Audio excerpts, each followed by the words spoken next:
Hello dear students, welcome to ASC starter. मैं आपको इस वीडियो में क्लास 10th का एसएसटी का चैप्टर नंबर 1 करवा रहा हूँ।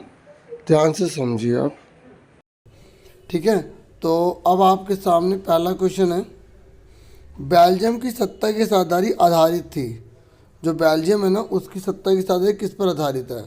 आपके पास 4 ऑप्शन है, पढ़िए। पहला है केंद्र सरकार में समान प्रतिनिधित्व, क्षेत्रीय सरकार का गठन, सामुदायिक सरकार का गठन या उपरोक्त सभी।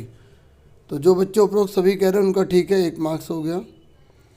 उसके बाद नेक्स्ट है ब्रुसेल्स राजधानी है। तो जिन्होंने चैप्टर पढ़ा है कि पहला चैप्टर श्रीलंका और बेल्जियम से रिलेटेड है। ठीक है, तो बेल्जियम की जो राजधानी है वो ब्रुसेल्स है। आप वीडियो रोक के ना अपने आप आंसर बताना, ठीक है। मतलब कमेंट करने की जरूरत नहीं, आप अपनी कॉपी पे लिख लें, एक साथ बता देना कितने मार्क्स आए हैं। तो इस तरीके से दूसरा मैंने आपको बता दिया कि जो ब्रुसेल्स है वो बेल्जियम की राजधानी है। नेक्स्ट है बेल्जियम में किस समुदाय का प्रभुत्व था लिखे, आप ध्यान से क्वेश्चन पढ़िएगा। मतलब पहले किसकी सब बातें मानी जाती थी, किसका प्रभुत्व चलता था? तो फ्रेंच का। ठीक है, उसके बाद नेक्स्ट है बेल्जियम मॉडल की विशेषता क्या है और दुनिया को जो बेल्जियम मॉडल है वो क्या बताता है? भाषाई आधार पर देश का बंटवारा, देश में बहुसंख्यकवाद की स्थापना, सत्ता में साझेदारी के नियम बनाना। तो सत्ता में साझेदारी के नियम बनाना ये मॉडल बताता है। उसके बाद नेक्स्ट है बेल्जियम कब स्वतंत्र घोषित हुआ था? तो ये हुआ था 1830 में, ठीक है, सितंबर में। और उसके बाद नेक्स्ट क्वेश्चन है श्रीलंका को कब आज़ादी मिली? श्रीलंका जो है वो 4 फरवरी 1948 को फ्री हुआ था। ठीक है, उसके बाद श्रीलंका का बहुसंख्यक समुदाय है। जो श्रीलंका है ना, इसमें सबसे ज़्यादा मेजोरिटी में कौन से जो है ना लोग रहते हैं कम्युनिटी के? तो श्रीलंका में 4 ऑप्शन है, तमिल, ईसाई, सिनली या मुस्लिम। तो सिनली, ठीक है। उसके बाद नेक्स्ट है श्रीलंका की तमिल समस्या का क्या कारण है? मतलब तमिल लोगों को क्यों प्रॉब्लम है, किस चीज़ की प्रॉब्लम है? सेनलियों का बहुसंख्यकवाद होना, बिल्कुल ठीक। सरकार की सेनली समर्थक नीतियाँ, मतलब जो भी नीतियाँ बनाती है सरकार वो सिर्फ सेनलियों के लिए बनाती है। ये तमिलों के राजनीतिक अधिकारों की अवहेलना, ये भी ठीक है, तमिलों को राजनीतिक अधिकार नहीं मिल रहे। ठीक है, ऐसे ही ये क्वेश्चन असर्शन और रीजन होते हैं ना, उसमें बन के आ जाता है ना। तो इसका आंसर क्या? उपरोक्त सभी।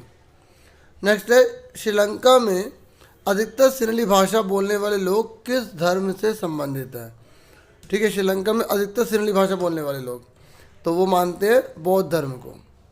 ठीक है, 4 ऑप्शन थे, हिंदू धर्म, मुस्लिम धर्म, ईसाई धर्म, बौद्ध धर्म। ठीक है, तो देखो मैं थोड़ा सा सीधा आंसर जैसे बता देता हूँ, तो आप जैसे क्वेश्चन देखा करो, वीडियो को रोक ला करो। ठीक है, नहीं तो फिर आप बता ही नहीं पाएंगे, है ना। अब उसके बाद नेक्स्ट क्वेश्चन है बेल्जियम में निम्नलिखित में से कौन सी भाषा बोली जाती है? बेल्जियम में देखो, बेल्जियम में डच, फ्रेंच, जर्मन तीनों बोली जाती है ना। तो इसका आंसर जो है उपरोक्त सभी। नेक्स्ट है बेल्जियम में केंद्र सरकार व राज्य सरकार के अतिरिक्त कौन सी सरकार पाई जाती है? तो बेल्जियम में तीसरी पाई जाती है, सामुदायिक सरकार। ठीक है, इसका आंसर क्या है? सामुदायिक सरकार। उसके बाद नेक्स्ट है यूरोपीय संघ का मुख्यालय कहाँ है? जो ईयू है ना, इसका जो मुख्यालय है वो कहाँ है? 4 ऑप्शन आपके सामने है, ब्रुसेल्स, मॉस्को, कोलंबो या बिहार। ठीक है, तो ब्रुसेल्स में है। ठीक है, और ब्रुसेल्स कहाँ है? बेल्जियम में है। ठीक है ना, बेल्जियम की राजधानी है। फिर नेक्स्ट क्वेश्चन है उच्चतर व निम्नतर स्तर की सरकारों के बीच सत्ता के बंटवारे को क्या कहते हैं? मतलब और पावरफुल, उससे कम पावरफुल, उससे कम पावरफुल। तो इस तरीके का जो लेवल होता है वो कौन सा होता है? तो वो होता है डियर स्टूडेंट्स ऊर्ध्वाधर। ठीक है, जैसे अगर भारत की बात करें ना ऊर्ध्वाधर में, तो भारत में केंद्र है, उसके नीचे राज्य है, फिर उसके बाद स्थानीय सरकारें हैं, है ना। और अगर क्षैतिज की बात करें तो विधायिका, कार्यपालिका, न्यायपालिका आती है। ठीक है ना, एग्जीक्यूटिव आती है, जुडिशरी आती है, लेजिस्लेटिव आती है ना। तो क्षैतिज है ये। ठीक है, उसके बाद नेक्स्ट क्वेश्चन, अच्छा मैं इसका आंसर दोबारा बता दूँ, इसका आंसर क्या है? ये ऊर्ध्वाधर वितरण। ठीक है। उसके बाद नेक्स्ट क्वेश्चन है, सरकार के तीनों अंगों विधायिका, कार्यपालिका और न्यायपालिका के बीच सत्ता के बंटवारे को क्या कहते हैं? मतलब ये जो विधायिका है, जो कार्यपालिका, जो न्यायपालिका, इसमें सत्ता का जो बंटवारा होता है उसे क्या कहते हैं? मैंने अभी समझाया था आपको, तो उसे बोलते हैं क्षैतिज। ठीक है, दो मात्राएं। ठीक है, क्षैतिज वितरण मतलब हॉरिजॉन्टल डिस्ट्रीब्यूशन एक तरह से। उसके बाद नेक्स्ट है, एशिया के उन दो देशों के नाम बताइए जिनमें दो भाषाएं और जातीय समूह में संघर्ष था। तो एशिया का बोला है, ठीक है, तो जहाँ पर दो देशों के नाम बताने हैं जहाँ पर दो भाषाएं और जातीय समूह को लेकर संघर्ष था, तो भारत का तो है नहीं, तो ये होगा नहीं, इसका ये भी नहीं है। ठीक है, बेल्जियम जो यूरोप का छोटा सा देश है, तो ये भी नहीं, तो बचा कौन सा? श्रीलंका और लेबनान। तो इस तरीके से क्वेश्चन को करा करो। ठीक है, और उसके बाद नेक्स्ट क्वेश्चन है, नेक्स्ट है, सत्ता की साझेदारी ठीक है क्योंकि यह विभिन्न सामाजिक समूहों के बीच टकराव को बढ़ावा देती है, मतलब लड़ाइयाँ हो जाती हैं। यह राजनीति में अस्थिरता को सुनिश्चित बनाती है कि मतलब बैलेंस ना बन पाए। इसमें विभिन्न सामाजिक समूहों के बीच टकराव का अंदेशा कम हो जाता है। बिल्कुल ठीक, तो इसका आंसर क्या ही है? हिंसा बढ़ाती है तो हो नहीं सकता, है ना, तो इसका आंसर क्या ही है? उसके बाद नेक्स्ट क्वेश्चन है, बहुसंख्यकवाद के कारण किस देश में गृह युद्ध हुआ? तो श्रीलंका का ही पढ़ा आपने, चैप्टर 27 श्रीलंका का ही लिखेंगे। ठीक है, क्योंकि श्रीलंका का जो सिनेरियो जो तमिल वाले हैं उनमें काफ़ी बार जो है आपस में लड़ाई हो जाती है, तो इसका आंसर क्या है? श्रीलंका। अब 18वां क्वेश्चन देखिए, सामुदायिक सरकार से क्या मतलब है? जब पूरा समाज मिलकर शासन का संचालन करता हो, जब सत्ता का बंटवारा विभिन्न समाज समूहों में हो, बहुत कार्यपालिका वाली सरकार हो, मंत्रियों की सामूहिक जिम्मेदारी वाले सरकार हो और जिम्मेदारी वाली सरकार हो। तो इसका आंसर है बी। ठीक है, उसके नेक्स्ट क्वेश्चन है, श्रीलंका में कौन से जाति समूह के लोग रहते हैं?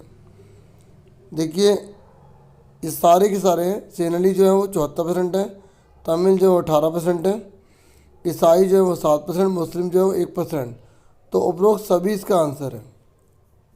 ठीक है, उसके बाद नेक्स्ट है, जिस देश में सरकार विरोधी समूहों की हिंसक लड़ाई हो ऐसे रूप ले कि वह युद्ध सा लगे, क्या कहलाता है?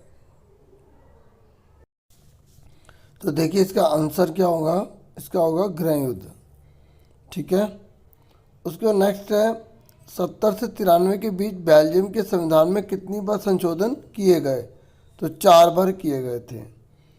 उसके बाद नेक्स्ट है, किस संगठन ने श्रीलंका में इलम की मांग करते हुए सत्ता संघर्ष किया? तो 4 ऑप्शन आपके सामने है, ईसाई राजनीतिक संगठन ने, तमिल राजनीतिक संगठन ने, सिनली ने या उपरोक्त सभी ने। तो देखिए जिसको राइट मिले वो क्यों करेगा, जिसे नहीं मिले वो करेगा ना। तमिल राजनीतिक संगठन ने किया था। नेक्स्ट है, बेल्जियम की सीमा किस देश से लगती है? जो बेल्जियम है ना उसकी जो बाउंड्री वो किस देश से लगती है? तो फ्रांस, न्यूजीलैंड, जर्मनी और लक्सबर्ग से। खलील की कहानी है ना, वो भी एक बार जरूर पढ़ लेना। ठीक है, खलील की कहानी जो आपके चैप्टर में दे रखी है ना, बच्चे उसको इग्नोर कर देते हैं। तो निम्नलिखित में से किस सत्ता के बंटवारे की व्यवस्था को नियंत्रित और संतुलन की व्यवस्था भी कहा जाता है? तो 4 ऑप्शन आपके पास में है, सत्ता का क्षैतिज, संघीय, अलगाव या ऊर्ध्वाधर। तो देखिए स्टूडेंट्स, इसका जो आंसर है वो सत्ता का क्षैतिज वितरण है। ठीक है, और ये बहुत इम्पोर्टेंट है। बाकी आप अच्छे से और भी तैयारी कीजिएगा, केवल इतने पर ही लिमिटेड मत रखिएगा अपने आप को। ठीक है, तो जैसे एक क्वेश्चन मैं आपसे पूछ रहा हूँ कि जो श्रीलंका के अंदर जो श्रीलंकन तमिल है, जो श्रीलंका के ही तमिल हैं, वो कितने % है? कमेंट बॉक्स में बताना। ठीक है, और अगर किसी एक ने बताया तो बाकी भी जन उस पर लाइक कर देंगे, तो मुझे पता लगेगा कि कितने बच्चे वीडियो समझ रहे हैं, सुन रहे हैं। ठीक है, उससे मुझे आइडिया हो जाता है, फिर और मोटिवेशन मिलती है वीडियो लाने के लिए। इनमें से कौन सा कथन सत्य है? आपको बताना कौन सा कथन सत्य है। बेल्जियम की कुल आबादी का 59% हिस्सा फ्लेमिश इलाके में रहता है और ये ना डच है, ठीक है, डच बोलते हैं। 40% लोग वेलेंसिया में, ठीक है, वेलोनिया है यहाँ पर, यहाँ वेलोनिया कर लेना, ठीक है, यहाँ मिस प्रिंटिंग है, ठीक है, वेलोनिया। तो 40% वेलोनिया में क्षेत्र में रहते हैं, फ्रेंच बोलते हैं। 1% लोग जर्मन बोलते हैं। सभी कथन सही है, तो हाँ ये सभी कथन सही हैं, ठीक है। उसके बाद नेक्स्ट क्वेश्चन है, श्रीलंका में तमिल भाषी लोग किस धर्म से संबंधित हैं? जो तमिल भाषी लोग हैं ना, वो किस धर्म से बिलोंग करते हैं? तो हिंदू व मुसलमान दोनों से बिलोंग करते हैं, ठीक है। उसके बाद नेक्स्ट है हमारा, बेल्जियम में किस जाति समूह की आबादी सबसे ज़्यादा है? बेल्जियम में कौन सी जाति समूह सबसे ज़्यादा है? तो इसका आंसर फ्लेमिश है, क्योंकि यहाँ पर जो फ्लेमिश है ना, यहाँ पर कौन रहते हैं?